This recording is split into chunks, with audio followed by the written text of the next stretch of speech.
Good morning, everyone. I'm Shelly Williams. My pronouns are she, her, and I am coming to you from occupied Nisenan, Maidu, and Miwok land, so-called Sacramento.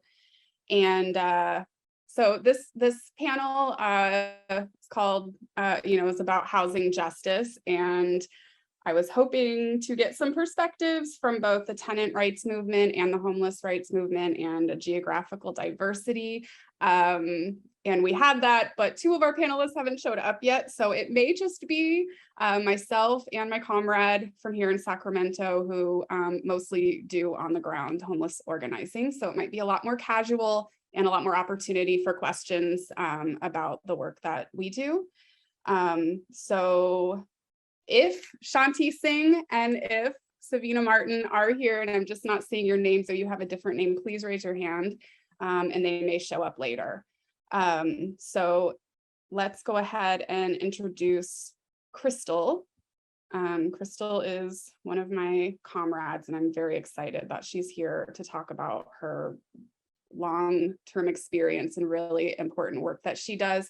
Crystal is a Western Regional Director for the National Union of the Homeless. She is president of the Sacramento Homeless Union, president of SAC SOUP, which stands for Solidarity with Unhoused People. Is that right? Solidarity.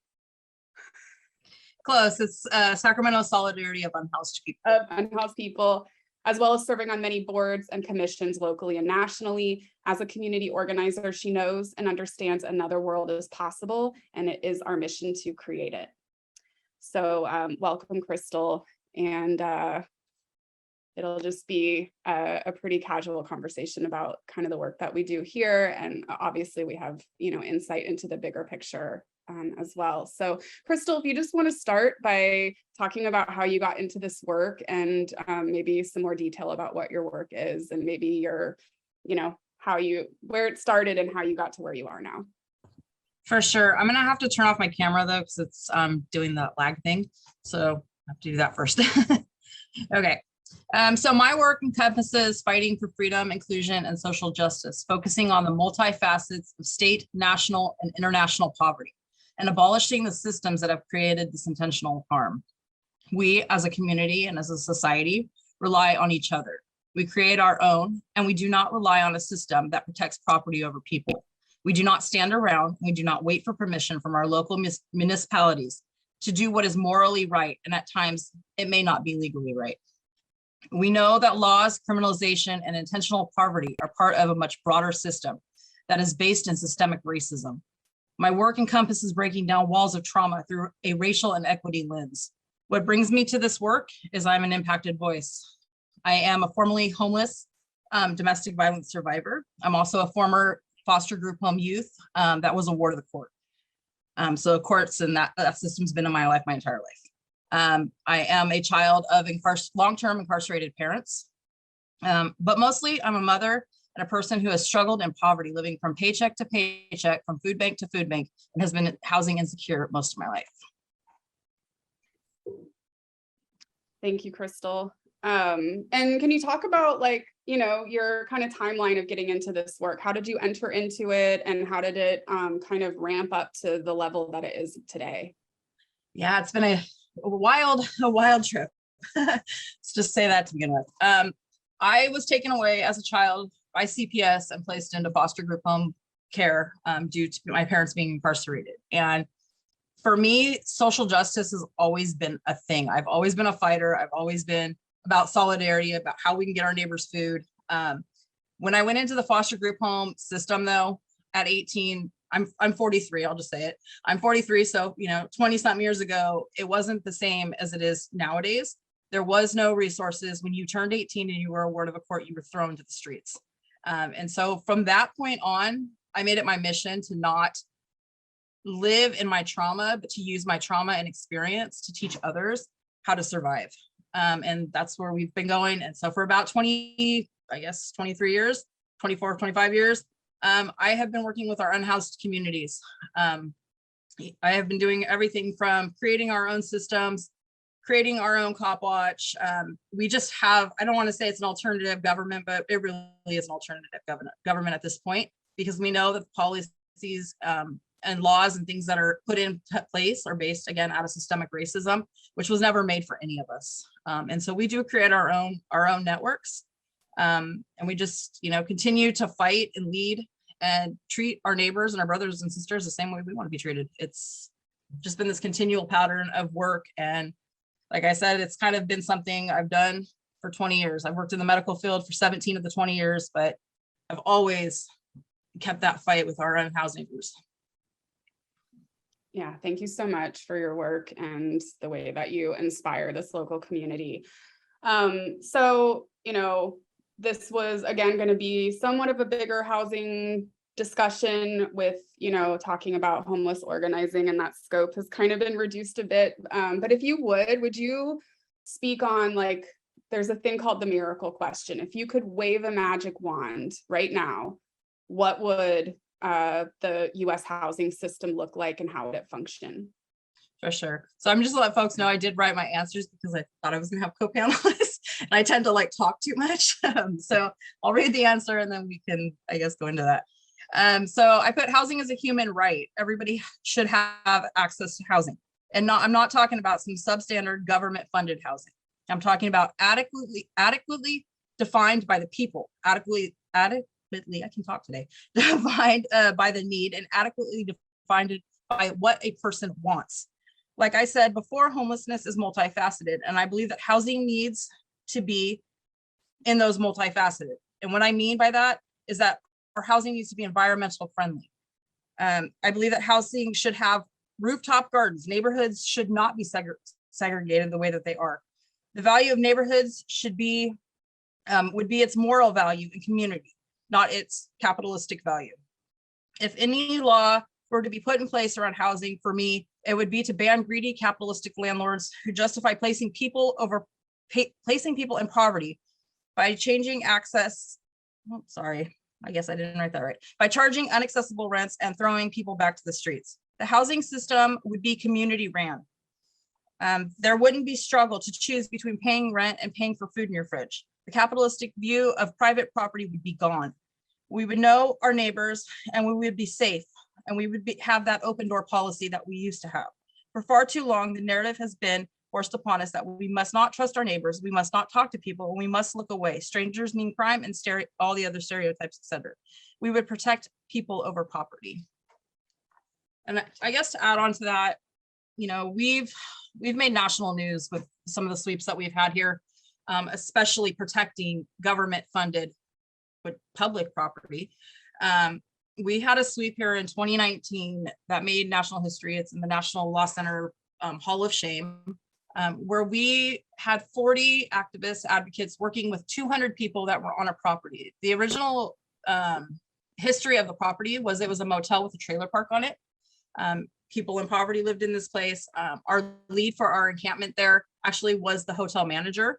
And they came in, and when they decided to do this No Place Like Home, I think it was 2010, California's way of ending homelessness was to take over vacant hotels, and then they were to update them or demolish them and build affordable housing. That didn't happen in this instance. These people were told that they could stay on the lot. And in the meantime, it was everyday law enforcement every 72 hours coming in. They wouldn't sweep them because, there was this non-written contract. But then, of course, California wastes a lot of money. We call it poverty pimping in our book. And they continued to, collect the funds, but never built the housing, continued to tear down the hotels, never built the housing, continued to make people end up in what we call skid rows. And into these encampments. And so with that, again, we fought really hard. It was 40 activists blocking a fence, a $60,000 fence at that, okay, $60,000 for a fence for public property. These people had been there for 10 years. And it was, again, about 40 of us activists, and we had to fight against 125 SWAT officers just to remove the people, to put a lock, to protect this property, which has resulted in, so again, 2019 has resulted in over 30 people in that encampment dying from being on the streets. And since this time, again, protecting this property, we have had over 80 sweeps of these these people that are in this encampment. And so this is what we are dealing with. So my magic wand, but it isn't even about sweeps. It's about getting people inside. It's about getting people in housing, open these vacant buildings. This is like absolutely asinine to me that we have five empty houses to every one unhoused person. Again, I don't believe in the whole statement right to housing, because that's been twisted to right to enforced housing. I believe housing is a human right, and that is different. Can you talk a little bit more about what you mean by enforced housing? Yeah, so in right to enforced housing, here in Sacramento, our mayor happens to be the co-chair of the statewide homeless housing task force. And again, it's a task force created to write, in my view, a very expensive report and hasn't done anything else. But what that means is that the right to housing that he had proposed originally was right to enforced housing, and that was the logistics and the wording of it. They would be offered 2 shelters. And if anybody's worked around homelessness and housing situations, we know the shelters are barbaric, they're terrible, they're congregant, they don't offer the services, that never leads to housing, that type of situation. They're to be offered 2 shelters, and if they refuse, then they can be criminalized or forced into these like shelters. And what our shelters are looking like is not what you would think of, if you weren't on the activist side of things. You would think, oh wow, shelter, food, whatever, that's great. No, it's tent cities on hot pavement. We currently have what are called safe grounds. The tents right now, we just sued 2 days ago because of the heat. We have tents on it's 105 degrees outside, it's 140 degrees on the asphalt. They're forcing people into these situations with cameras. They're searching them at the gate, they're locking them in. It's internment, and they're charging $4,000 per head per month per person to give them a tent and 2 meals, which one of them again is like a bag lunch. It's not even healthy. They're not giving them adequate water. They're not doing these things. And we red flag this internment. This is an internment situation that is happening here in Sacramento, and it is being polarized, and it's being it's being popularized throughout the state. We're watching these tent cities pop up. And again, we have leadership appointed under our governor to create these non-solutions. And again, it's just, if we really want to get into it, it's really about poverty pimping. It's about continuing to push this funding. We can collect billions of dollars as long as there's people on the streets, and they don't really have to resource them. There's no metrics, there's no accountability, there's no, they just continue to like collect this funding off the people's struggles and deaths of people on the streets. Yeah, and I know you wanted to talk, you've talked about it some, but you wanted to talk about the violence of withholding housing, the violence of, sweeps, and the violence of what we call the homeless industrial complex, which if you could flesh out what that means too, that might be helpful for people who aren't familiar with that term.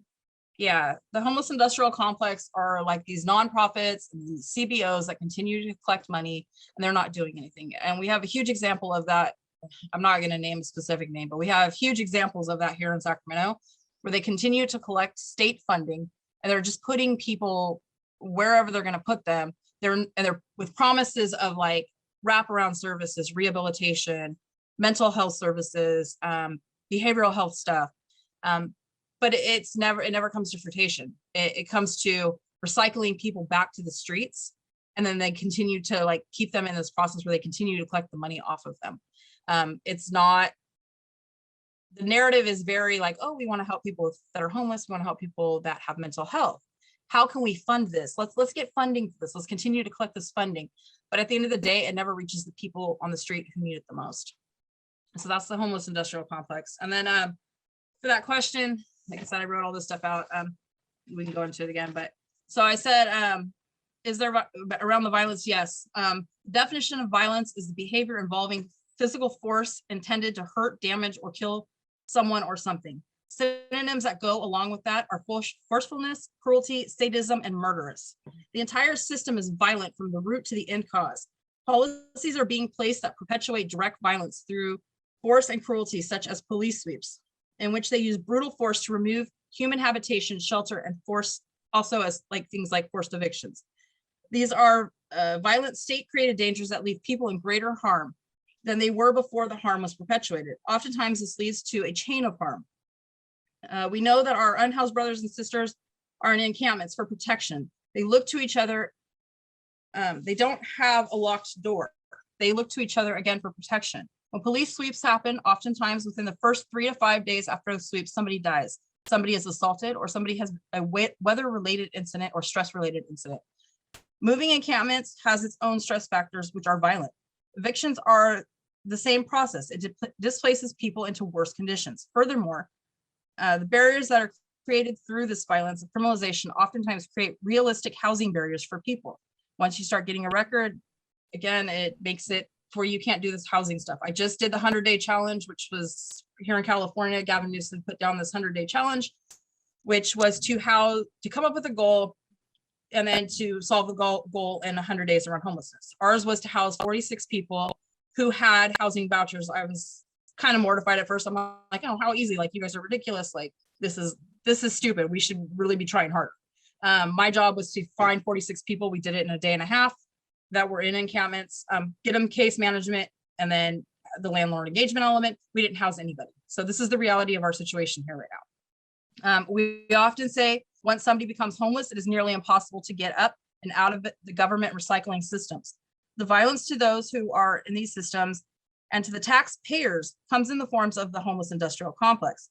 It is a continual funneling of funding into these poverty pimping institutions that will truly never end homelessness, because that would end their profit. Instead, they create ways to circle them through the systems, creating impossible barriers for them to ever receive realistic housing or wraparound services. The violence being perpetuated upon people creates mental health conditions and housing issues in which they are turned around and then penalized by these same systems for trying to survive. So we keep going rounds with this. Violence comes in a lot of forms. If you look and, just take this away from housing for a moment, if you look at a domestic violence bill, that comes from financial, that comes from physical, that comes from emotional. We know that families who have been evicted from housing due to like maybe a job loss due because of this pandemic, like a lot of our small businesses closed down, end up with mental health conditions after this. It's traumatic. It is very traumatic to go through an eviction, to go through displacement, to try to figure it out, to not have the funds to, especially when and I'm not saying especially, I'm saying with kids, it's definitely hard. When you're BIPOC, it's twice as hard when you're on the streets. You're doubly targeted. We always say that. We always say our unhoused, especially our unhoused Black men, are targeted by law enforcement. They're targeted for being homeless. They're targeted for being Black. It's gotten out of control. And to me, this violence, it crosses everything that we fight for. It crosses everything. And it has to, like, I just don't understand. I mean, we have a very small legal team, but I don't understand why like legal teams are not jumping on this. Like it's absolutely insane to me. Thanks, Crystal. So, because we're down to 2 from the original 4 and both of us are in California, that is our perspective. But I also think it's really important because California is often kind of the piloting ground for things that will eventually spread to you if you're not here.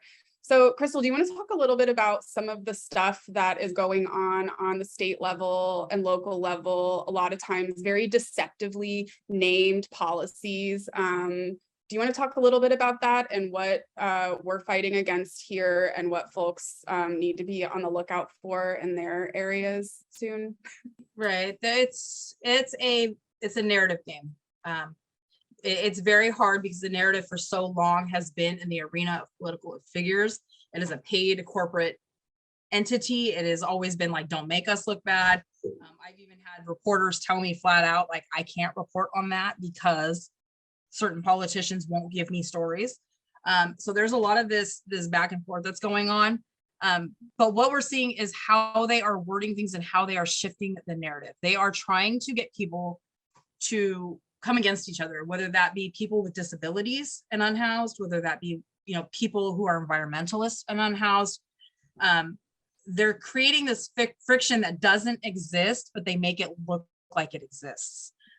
We've had multiple ordinances, multiple like laws, bans, you name it, that have come across around like ADA issues and encampments on sidewalks. That it's literally when we sit with disability rights who are on our side fighting against what these people are trying to do, to me, it's absolutely ridiculous. And what we're seeing is more and more ordinances that look like this. We want to enforce our local government to build more shelter so we can sweep people, but they're not saying sweep people. So we can safely and stably house people and get them off of places like the river, get them off of the infrastructure, get them off of this. It's, you know, a fire hazard, it's a public health hazard. They're making it sound like words that we would use, like housing is a right. That's not, housing is a human right. But it confuses people. And so I'll let you, Shelly, talk a little bit more about the ballot initiative, but statewide, they're pushing these, like initiatives and laws to remove people. And it's to the point, like, they can't be anywhere. They can't survive anywhere. They can't be on sidewalks. They can't be on, you know, infrastructure. They can't be at City Hall. They can't be in parks. Where do they go when our government is going to continue to tear down our public housing and continue to not provide housing and continue to funnel this money again into these shelters? Again, this is just a way to make money off of people, in my view, and to appease, you know, what we call NIMBYs. But at the end of the day, like, that word NIMBY is, like, I know a lot of people use that word. I look at it in a different perspective, and the way that I do is that homelessness is impacting all of us, whether you own a business, a small business, whether you have a home, whether you're, you know, taking your kids to the park. This is impacting all of us, but it's state created, in my view. Absolutely. Thank you. And yeah, so here, you know, it's going to look different in every state, how that, you know, anti-homeless rhetoric and policy looks. But we have a very interesting situation here in California, because our eco-fascism, which is what it is like out there in their Columbia vests, and, you know, they vote blue and all of that. But they, you know, are behind a lot of these really, really cruel, inhumane, just ghastly policies. But they, you know, they couch it in language around human rights, they use people-centered language, and they're like, it's just, you know, it's maddening. And that, you know, that's our, you know, on the West Coast, I think it's going to look like that a lot more than elsewhere. So right now we have this kind of coordinated statewide effort that's also showing up in local areas. So we just killed one head of the Hydra last week. There was a state bill that would have, and moved to amend, anti-endorsed it. A state bill that would have cleared, it would have made it legal to sweep anybody living along any parkway or in any public park in the entire state. It was like reduced in scope to only impact Sacramento. And then just last week, thankfully, it was killed. But we have a county measure and a city measure, and it's all the same people behind it. And they're doing it in LA, and they're doing it all over the state. So it's Chamber of Commerce, it's real estate, you know, all those people are behind it, but they're making it environmental. They're saying, they're actually lying about a lot of things. You know, there's a lot of mistruths going out there. They've got these propaganda videos saying that the E. coli is due to the people living there, when there's been multiple studies, you know, disproving that. And, you know, they talk about the fires, but when people live outside because they don't have anywhere to go, they have to cook food, you know, people have to cook food. So it is, you know, when they act like the adults in the room, it's like, you're actually being the unreasonable ones. This doesn't make sense. What do you expect people to do here?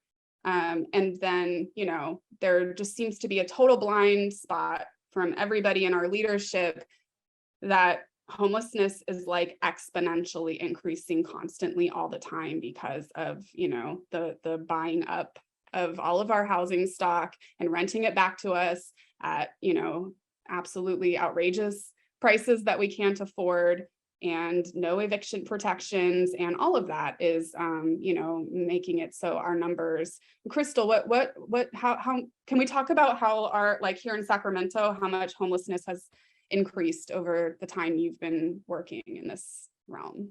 Yeah, I would also add just really quickly to what you just said. Our officials love to co-opt. But when they co-opt, it fails miserably because there's a difference between grassroots organizers who actually care and want to get this work done and, care about the people.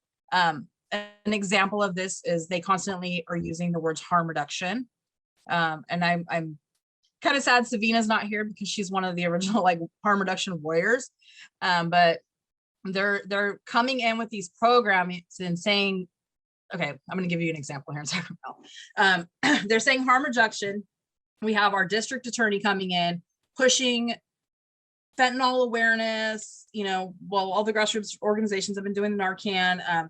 And then when these programs fail and they turn around and it makes it look like we've all failed kind of thing. And so we've been seeing a lot of, again, co-opting words like we have the police department saying, oh, we're out handing out mutual aid. And we're like, okay. So yeah. And in my time, yeah, homelessness has definitely like, I'm not even increased isn't even the word. It's to me, it is insane that our city has two cities. We have housed people and we have unhoused people. I'm not going to go back as far as 20 years because literally 20 years ago when I was homeless, it was safe to camp on the river. It was safe to just be that, free spirit. It was a little safer to hitchhike back in the day, do those things. But I would say I'm going to go back probably to like 2017. We had about 1,300. I don't know the exact numbers. 2019, they did a point in time count, which is where they go out and spend 24 hours, which is completely like inaccurate.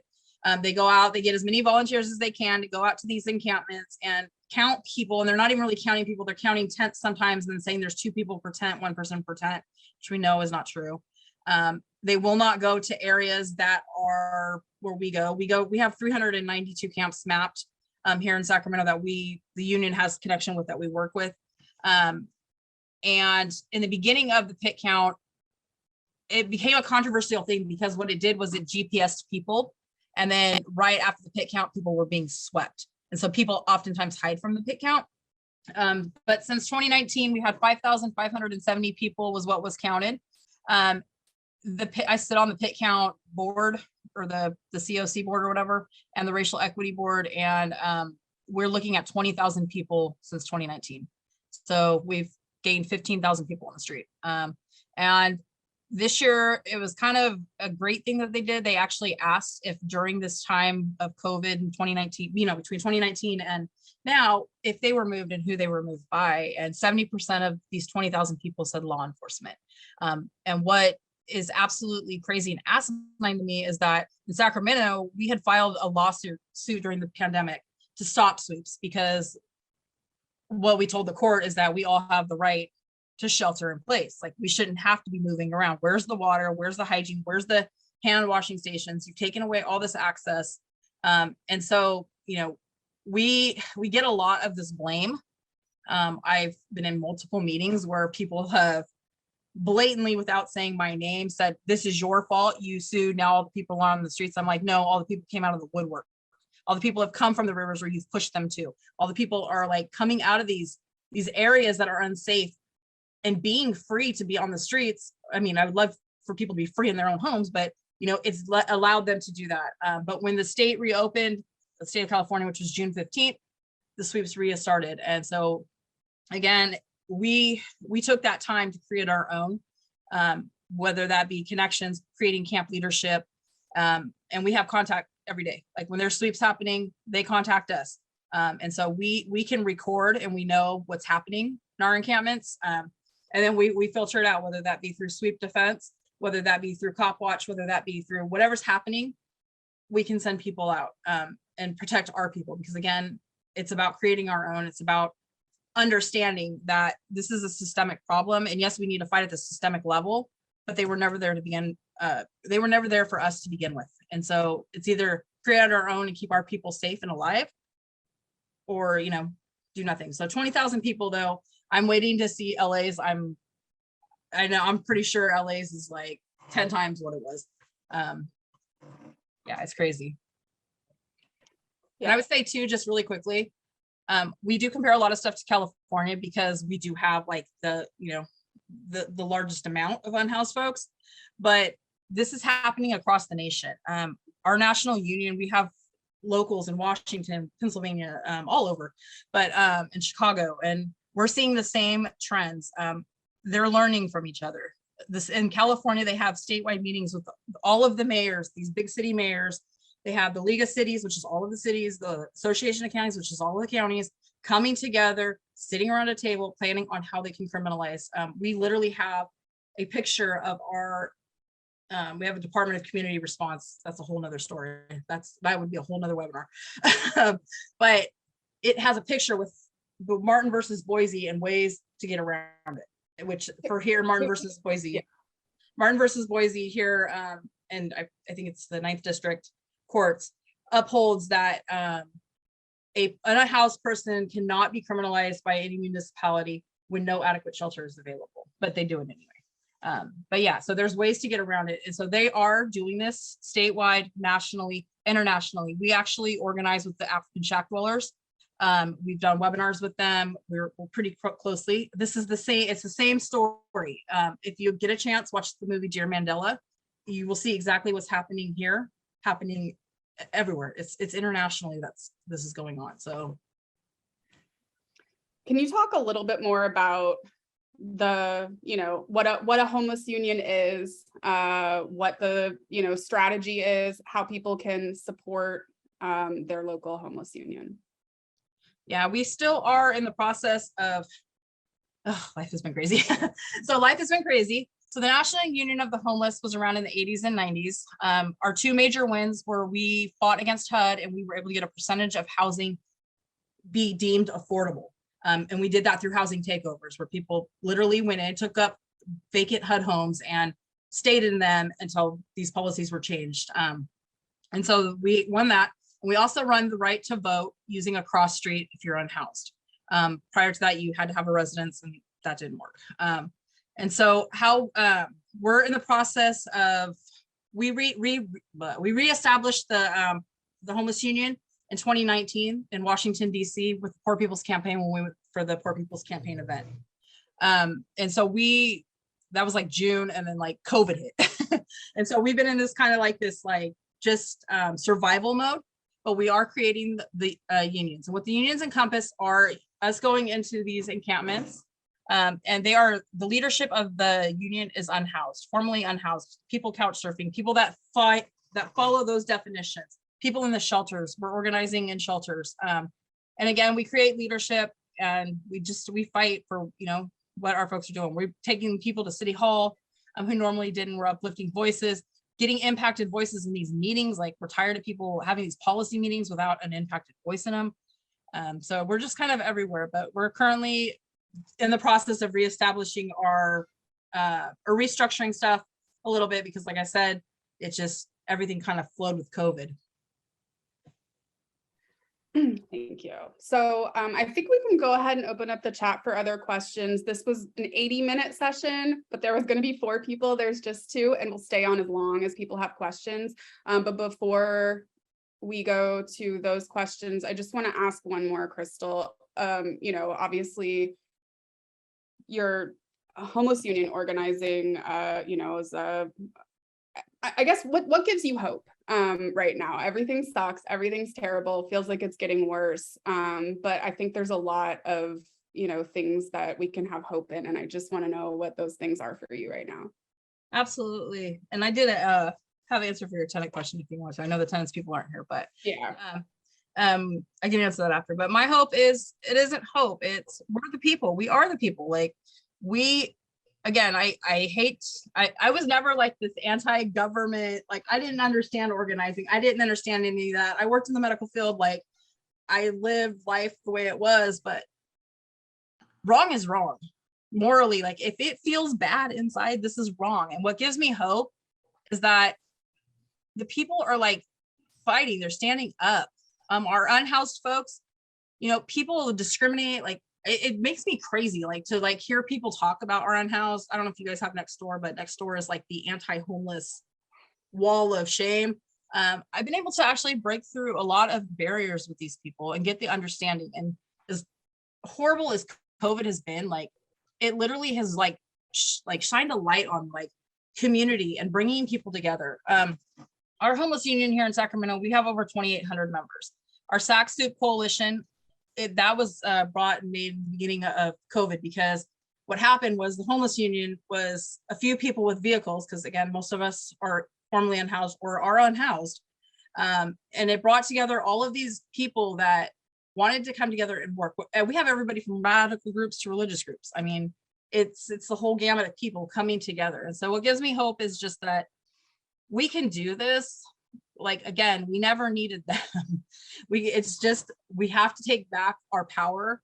You know, we have to take back our voice and not allow for these things to railroad us. This is like the elite few, if that makes sense. There's a lot of us. There's 140 million people in the United States that are poor and at that poverty line. We need to just like take back our power. Absolutely. Thank you. So yeah, it sounds like you had an answer prepared. So we were going to kind of try to merge the tenant rights movement and the unhoused rights movement into a singular conversation. I was really excited about that. And I think we can still do a little bit of that. Crystal and I are both involved in our local tenants union as well. And Jenny has just asked me in DMs to share a personal tenant union related win that I personally had. And I think that's a great idea. So let's start, Crystal, with so the question is tenant rights and unhoused rights are often seen as two discrete spheres of organizing. How can we build more solidarity and power between these two fronts of struggle that are so intertwined? All right, so here's my long-winded answer. This is when I was like, dang, I don't know if I'm gonna be able to say it because we have all these panelists. Okay, so I put internally, we need to break down this divide. And it's not really a divide, it's just more of kind of where our capacity is, more we kind of want to focus more on. It's one and the same. Housed people become unhoused, unhoused people become housed, and generally deal with tenants' rights issues. We've got to break down the silos in activism and advocacy. Divisions or lack of collaboration only makes our work twice as hard. If you follow labor and the history of homelessness, you will understand it is all based off of displacement of housing. Here's a quick history brief of displacement and why we need to organize. And this is going to be super quick. I actually have the slides for this though, if you guys are interested in it. So from 1800 to 1860, pre-Civil War, rapid industrialization happened, which included a shift towards wage labor opposed to practicing trades. So instead of us trading things, we started paying for things. So 1862 to 1930, post-Civil War, our population of job-seeking workers expanded as the veterans and freed slaves joined the rank of the unhoused due to the post-war depression and unregulated capitalism, creating more instability for workers. What did that equal? Displacement. People started losing their jobs. They ended up on the streets. 1930 to 1950, the Great Depression happened. After the Depression, negative economic impacts spread. Skid rows, also as we call today our streets, became densely congregated again to develop cities and counties and country across country.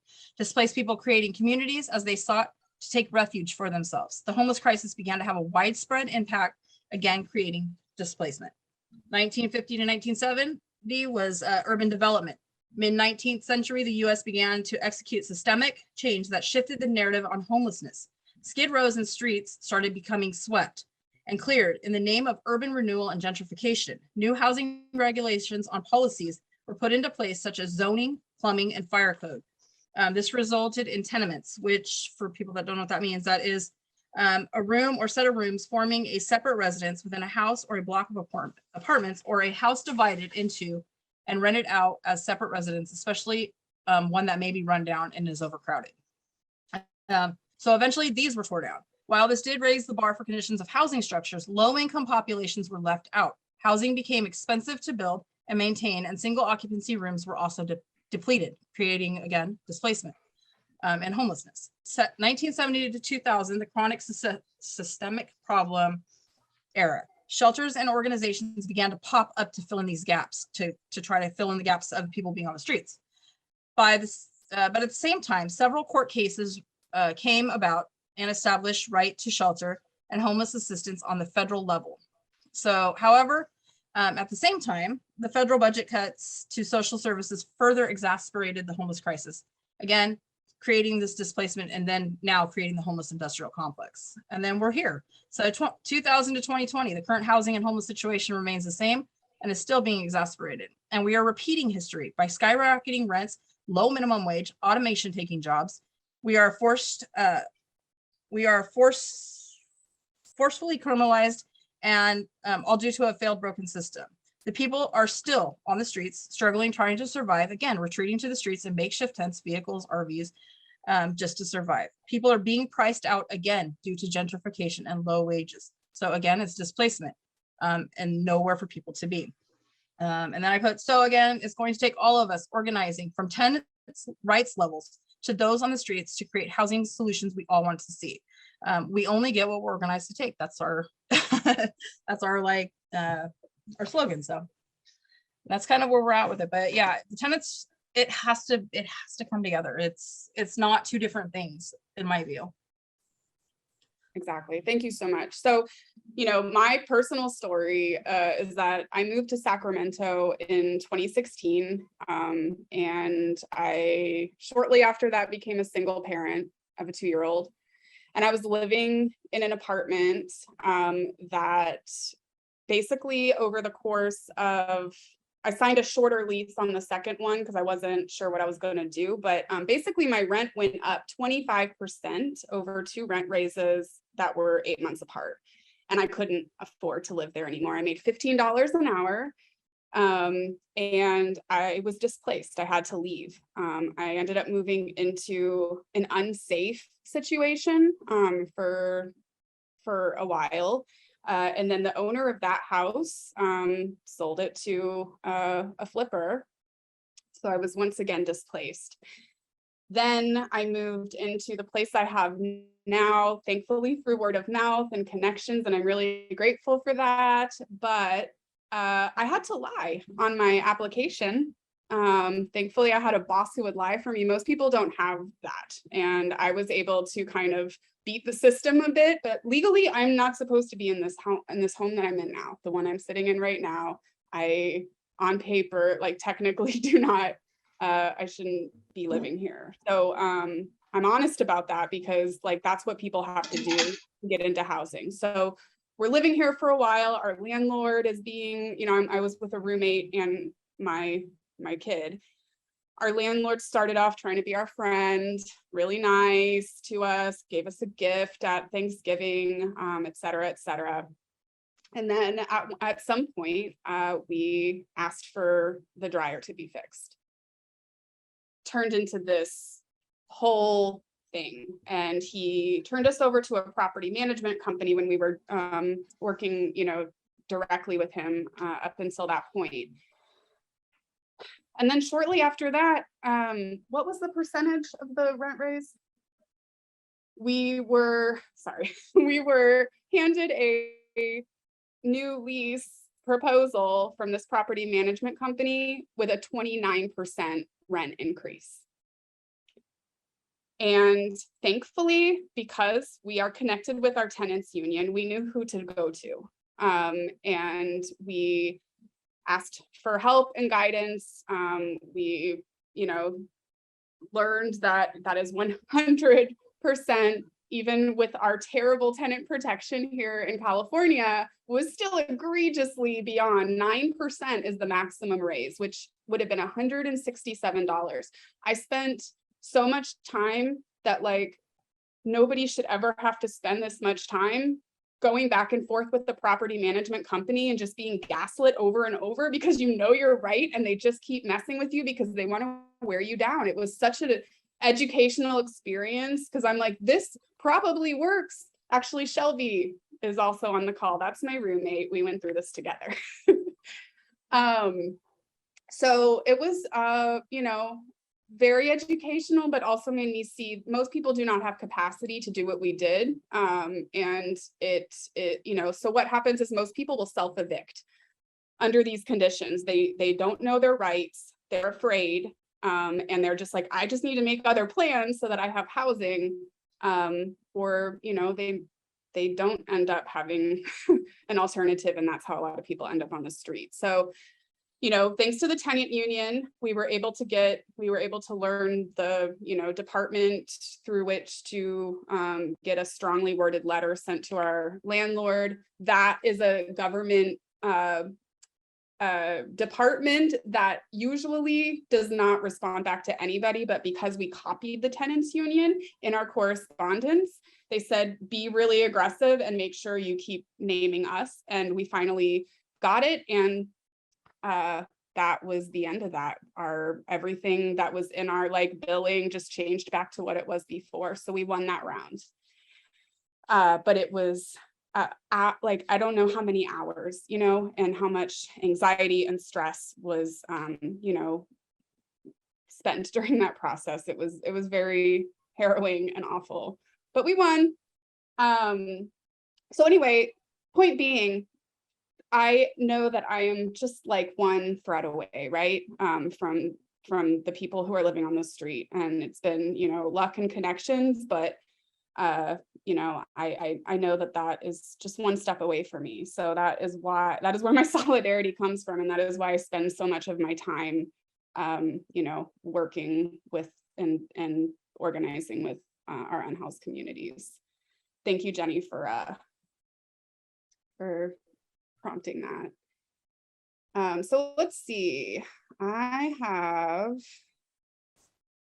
so from Petra, what are some ways to respond or disrupt the divide and conquer tactics related to how Crystal was sharing that tension was being fabricated between disabled and homeless folks? You want to take that one, Crystal? Sure. We take it to the source. We take it to the impacted voices, and we bring those voices loud. I know it gets overwhelming. I get stressed out. You can ask Shelly. I send messages, I'm like, so frustrated. But at the end of the day, it's about calling out their bull, just to put it frankly. We have written letters with disability rights. We have, you know, and I'm not just talking about disability rights. I'm talking about local organizations that are doing the work that maybe are fighting around disability rights. We come together, we write letters, we get loud, we do social media, whatever we need to do to show that this isn't adequate, this isn't right. We've literally called them out on it. We've had people in wheelchairs sitting next to the tents saying, I'm okay with this encampment here. And the people in the tent saying, we've made enough space, we're making sure there's 4 feet for people to pass. And so there's just ways around it. But again, it's the BS, because they always make it sound like it, but there's always ways to bring out those impacted voices to say, no, this is what's really going on. Absolutely. And then I want to add to that, if folks were here yesterday and heard from Dr. Daniel Lee, who's on the Move to Amend board, he was in the Brain on Capitalism panel, and he's also the mayor of Culver City, which is near Los Angeles.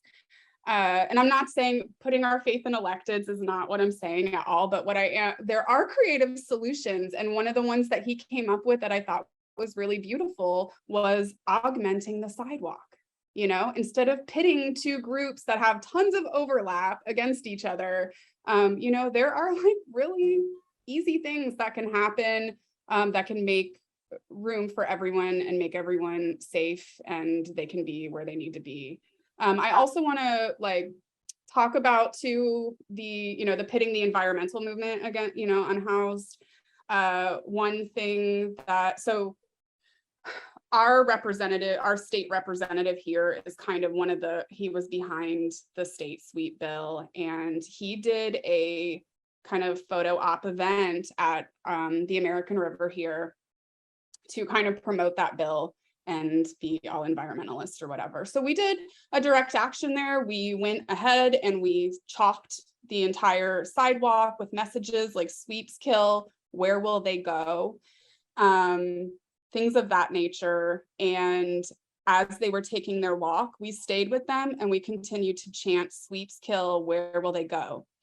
And the number of people who were just people who thought they were good liberals, you know, and care some of them had never thought about this that deeply before.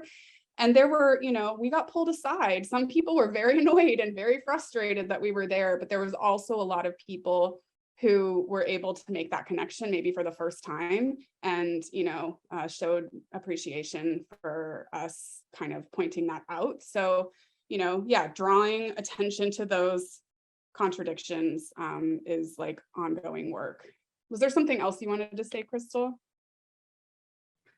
Yeah, I would definitely say just continue to protest the actions, continue to be like, hold your documentation. We document everything, and we document, even if it's stuff that I document to myself to like kind of remind myself, I send it via email, because we say email is for evidence, because it's time down, it's like time stamped, it's dated. We want to make sure that we've done, when I send a lot of letters to the mayor and to our politicians here. I know I'm absolutely not going to get a response. I know I'm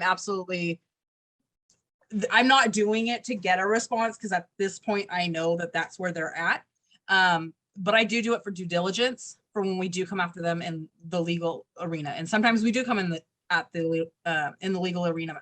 But I think that, again, just doing what your insides tell you to do. If that is a protest, protest it. It's, you know, I'm all for that. Like, you know, chaining motorhomes together, stopping these cabins. I don't care. We got to do what we got to do. It's to the point where, like, when you look at somebody in their eyes and you know that what their enforcement is being opposed on them, you may not see that person tomorrow. For me, I will stand in front of that person, because that's not, I'm sorry, you're not going to assign a death sentence to somebody that I care about, whether it's somebody I don't even know, because that's human life. That ain't, you know, it's not okay. It's not right. So do what you feel. I tell people to try to stay within the legal. They hate when you know your rights, learn your rights, because they hate it when you tell them, when you say know your right stuff to cops, they get so mad. They really do. They also hate being watched. They play a lot of games with their sweeps. They'll say they're coming on a day, and then they'll come on a different day, because they know that will show up and hold them accountable, and also, you know, film them, and they hate that. So that is like an ongoing strategic battle. I want to point out, thank you so much, Enabel, for putting these in the chat. The Autonomous Tenant Union Network is a North American collaborative of tenant unions committed to building tenant power. And I also want to say that this weekend is their first in-person national conference, and some of our friends are there. So that's really exciting. And I hope a lot of really juicy, good cross-pollination things happen there. So I'm feeling that energy from afar, but I'm super glad that's happening. And Millie's question was, we are constantly told that voting blue will significantly help poor and marginalized folks in general. Do you see a difference in policy and or change in the violence enacted against unhoused and tenants alike under Democrat leadership? I see it in both. I honestly, like, the government just is sickening to me. When did we become about red, blue, green, colorful colors, whatever? When did we become about that? Because this is not, in my view, like, we, again, are talking about human life. We're talking about our society. We're talking about our communities. And the Democratic Party, like, is perpetuating horrific violence. The Republican Party, I'm scared, like terrified, because they look at unhoused people and people that are in poverty as business opportunities. And so both entities, in my view, it doesn't matter what you're voting for, in my view. If you are voting for violence, if you are perpetuating violence, you're guilty in any way. To me, it's a moral compass thing versus again, legal, political law. It's really sickening to me, because, like, part of my life before I was in foster care, I was raised by my great grandma who immigrated here from Mexico. And just the way that she lived and her views about people, the way that we treat people, that's like rubbed off on me. And I think that, again, we've become such a political, like, militarized, criminalized, like, entity. Like, where is the moral compass? Like, we can't even be. We can't be free. We can't be, you know, unless you have those, you know, huge paychecks that can have you buy everything. Even then, you're not free. I mean, you're not happy. I mean, most people aren't, at least that I know of, that are rich. I just think at the end of the day, like, yes, we have a political situation. Yes, democracy needs to be a part of that situation, because it is there. But at the same time, like, red, blue, wherever you're at, like, it's got to stop. Nobody's different than anybody else. I don't care if you're a politician. I don't care if you're somebody on the streets. You're no different. And so to me, again, it's taking this leadership and this control over other people's lives and telling them what to do with themselves, their bodies, and the way that they live is disgusting in my view. Like I said, I wasn't anti-government prior to this. I actually was running for lieutenant governor at the beginning of this round, but didn't make it on the ballot because my grandma died, so I didn't get down there to do that. But see, again, it's bringing our people in and actually like us as the people deciphering who those people are, who those people are true, that are true to changing what we want, or the values that we want to see changed. Yeah, because there are a handful of people in elected government who really do care, such as Daniel, who was on our panel yesterday, that he's real, but that's rare. And so the discernment is like, Republicans will explicitly use dehumanizing language because that's what works on their base, and Democrats will basically lie to their base and tell them, oh, we're helping, and you supporting this will be helpful, and it's actually violent. So that's kind of the difference. This is interesting. Thank you, JD, for giving that, because I think this will lead into another important kind of discussion. So JD tells this story, a cautionary note. In Colorado, a mayor spent a few nights with the houseless. His takeaway: the people there want to be homeless, and it was not that bad, not verbatim. The thing is, he knew in the back of his mind, if he got cold or needed a shower or a hot meal at a table, etc., he could simply go home to his own bed. I'm sure his opinion would be different if he truly had no place to go. Not having a place to sleep can be truly mind-bogglingly and painful as one sleeps in the rain or on the cold, hard ground. For this mayor, who was a former legislator, to truly understand and speak for the homeless, he needs to experience the true mind-body effect of not having a stable place to call home. This was a sad commentary, as he is a supposed leader. So there's a lot of rhetoric around this, around refusing services and people wanting to be homeless. What do you say to that, Crystal, that rhetoric that people who live outside want to above anything else? Right. I think that, and this probably is maybe biased a little bit, but I think that was his personal agenda and what he was trying to aim for and understand. We also had in Santa Cruz a council member go undercover and was unhoused, actually was harassed by law enforcement in Santa Cruz on the streets. And so he ended up having to like go home. And so there's two sides to every like story, but when it comes down to like service and what they claim is service resistance, if you look at the services, you would be resistant as well. Like a lot of these services are not meant for the people. Again, they're meant under capitalism. So it's like these, here, let me give you a card for mental health, and then I'll never call you back. Or wait, you're having a mental health crisis, here, let me arrest you and put you in jail. Like, people are not service resistant. They are scared at this point because the services that have been provided have been awful. I have roach motels. We have children right now being taken out of these shelters because it's a way for them to monitor them. We have parole sweeps happening in our motels, like, and these are all city sanctioned or county sanctioned, whatever's. So again, service resistant isn't necessarily that people are service resistant. If I walk into an encampment and I say, hey, here's what I got today, let's work on this. Like, we got behavioral health connection. This person I trust, no worries. Like, this is actually a good person that is going to do this work. That's great. But when you have these government funded paid agency navigators that don't give a crap about their job, people are not going to connect with you. You have to like lead with impacted voices on this stuff. And also, people have, before I moved out here, I went to school for social work. I had a background in kind of housing first. And I also worked on 211, which we have here, but we had it, this was back in Indiana. And what I kind of deduced was that you can get somebody unhoused to agree to go to a shelter the first time. And then after that, I would go through lists. They would call and be like, I need somewhere to go. And I'd go through that one. And you would just hear all these traumatic stories of things that happened or things that they had to give up or lose.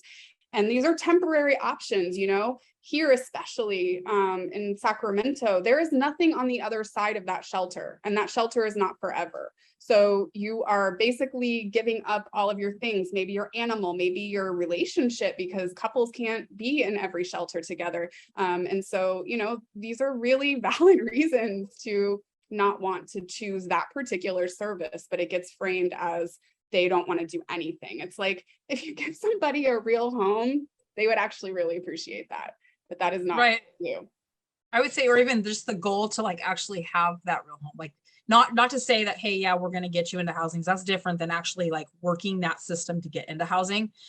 That's not happening. And what we are seeing, and this is really kind of, I don't know the best way to say this, but this is really disgusting. The sheltering systems here right now, they're doing transitional housing. And what that looks like is, if you've ever been in a group home, it's like a group home setting.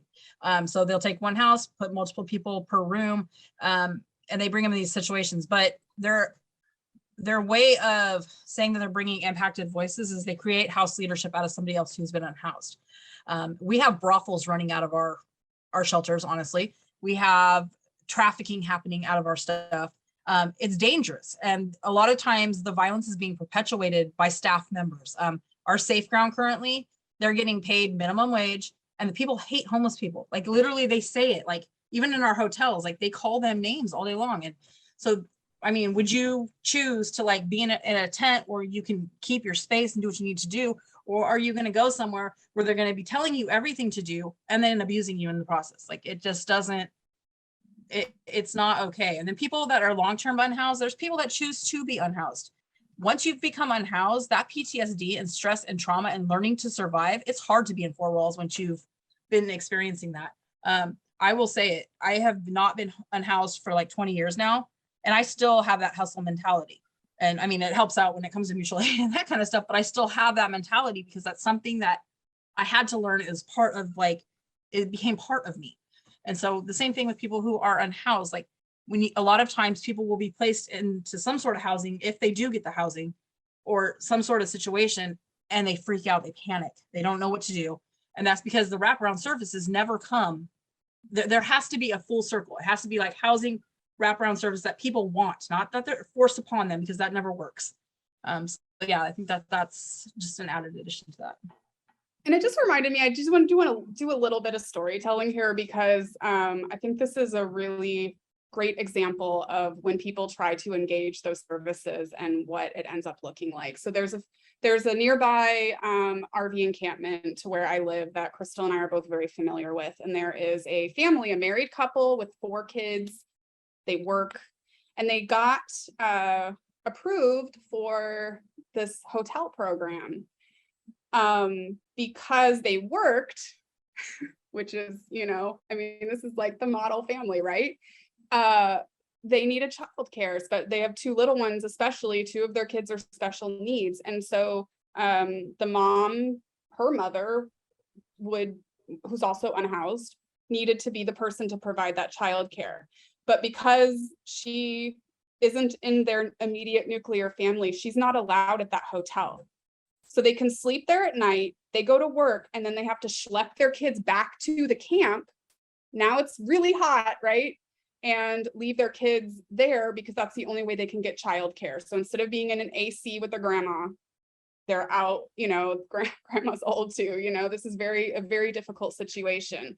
Then, these hotels are like jails. Another woman who lives across the way in the RV camp, just went into services and is being placed at the same hotel with her daughter. And all those kids play together in the encampment. But in this hotel, they're not allowed to play with each other. So these are like cousins who are not allowed to interact at all because they went into this hotel situation. So this is it's a prison, so these are not humane services that are being offered. They're awful, and they could be a lot better with just even small changes, but they need it to feel carceral for whatever reason. So saw a lot of questions around corporate buyout of housing. Yes, that's 100% a huge problem here, as it is all over the country, and a major factor in what we're seeing. Greg had a question, and Crystal, I think you can speak better to this because I think you're a little bit more involved in this realm. I'm just starting to get to know some of these folks, but he asked, what support for your work is there from the faith and ethical community? Is there a difference between established, well-to-do congregations versus lower income ones? I know there are some interfaith organizing around you know, in this realm. So can you speak to that? Yeah, so I'll just say it. I'm considered the troublemaker. I'm like even looking for a job right now. Everybody's like, well, you're that union girl. I'm like, yeah, that's me. So I'm kind of I'm looked at as the person who's going to push back. I'm the person who will sue if I have to. Like, I'm not trying to like sound weird, but like a lot of these organizations will, like, they will support me from the sidelines and they will support the union from the sidelines. But a lot of our religious entities, like we have a coalition here in Sacramento, I'm not going to name names, but there's a big coalition of churches. They are in the pockets of these politicians. They create their own little homeless groups to talk about policy. But again, no impacted voices. These churches honestly don't, they understand like one of the topics right now is Cal Lame. And instead of like having impacted voices and how is this really going to impact people, they talk about people based off of data. And so we don't really get that kind of support. We do get a lot of support with Sac SOUP though, with our more radical churches, radical folks that are just even independently, you know, religious entities, doing like mutual aid, serving food on the weekends, things like that. So yeah, we don't get like financial assistance. I've only received one government grant, which I swore I would never do, but it was the wake of COVID and we really needed help in the beginning. We got $2,500 for some sleeping bags, had to jump through every freaking hoop in the book. We'll never do that again. Everything that we have done has been supported by the community. So, or like at the time I was working, so a lot of my money has gone to this, and a lot of, again, just like if I need something on Venmo, like, hey, we have an ice chest, hey, there was a sleep here, we need this and that. So that's where our support comes from. But yeah, the religious community, I don't want to come down on them, but they go to church on Sunday, they walk over homeless people on Monday. And that's literally what it is. And I'm not saying everybody, because it isn't everybody, but that's kind of what we see.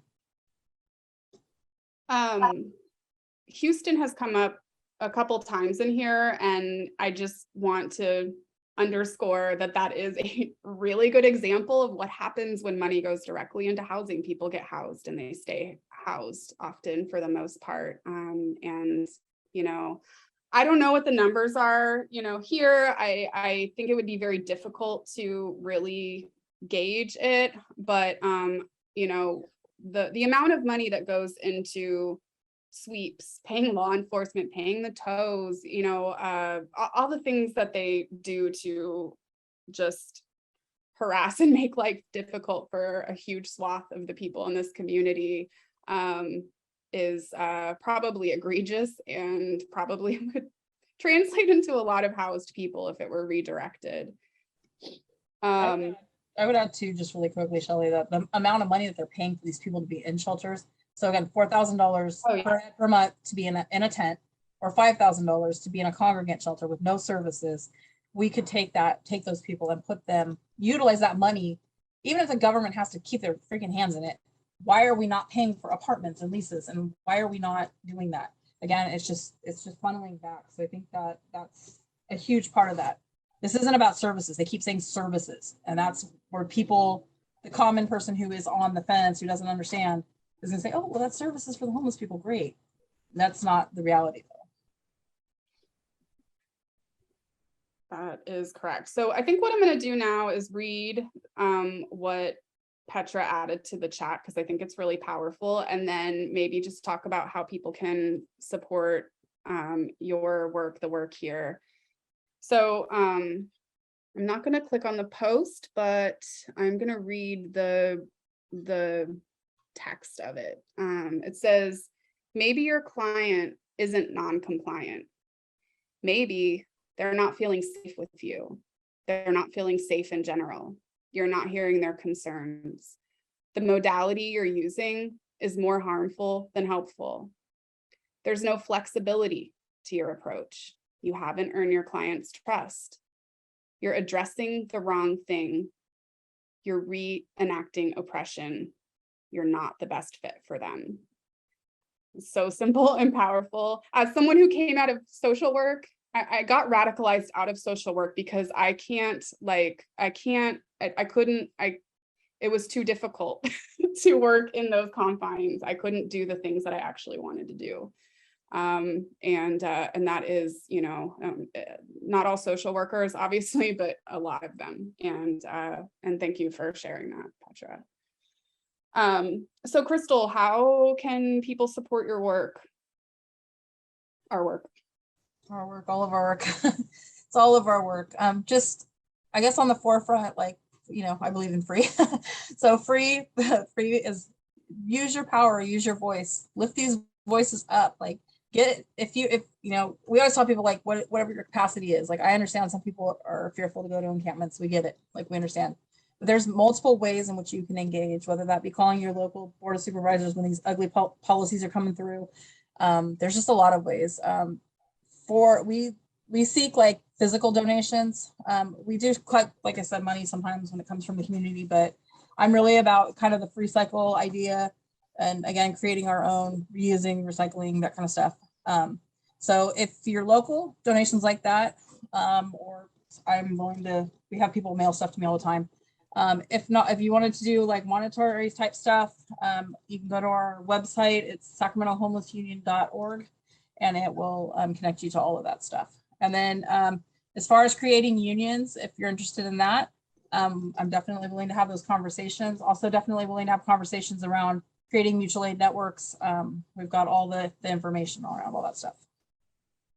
Yeah, I agree. And if you're a tenant, join a tenants union if you haven't already. There might not be one in your area. I'm not saying start one, that's a big lift. But if there is, you know, and if you are not a tenant, if you are an owner, you know, there's ways that you can give to your local tenants union and your local homeless union and support that organizing for people who don't own any property and have to deal with the violence that comes along with that.